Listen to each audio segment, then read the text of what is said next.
Well, good morning. Pastor Lane here. I am unable to be with you. I jumped in the car Wednesday afternoon, drove to Springfield, Missouri to care for my parents who were in a very serious automobile accident this past Monday, and I'll try to include some pictures on here so you can see those. God has been faithful. My folks are alive. It's really a miracle. I've been here taking care of them. They're unable to take care of themselves up to this point. Endeavoring to work with insurance, get in-home health care. My brother's flying in. We're trying to take care of them as best we can. I've always said your most important place of ministry is your family. So that's exactly what we're living out this week. Can't wait to be home with you. I'm so appreciative this morning that Pastor TJ has stepped up to the plate. He's going to bring a good word. God knew in advance exactly who would be speaking today, who would be there. You're here for a reason. And I want you to listen closely to what Pastor TJ shares today. I know God has put something on his heart. Pastor TJ, I'm so appreciative of you doing that for us today. I also want to thank James and the worship team for stepping in today. It's going to be a great day of worship. Believe God for that.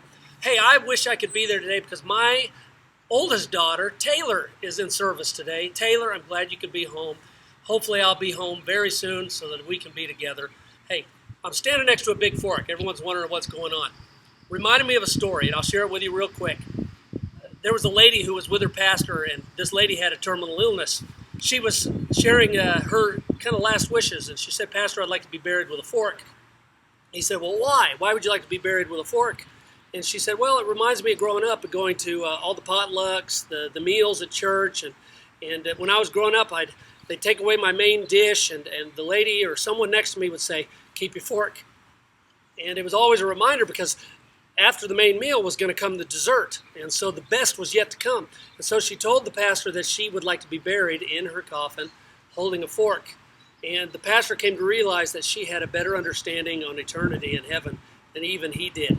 You see, the best is yet to come. And I'm just here to remind you today, I'm not with you, but the best is yet to come.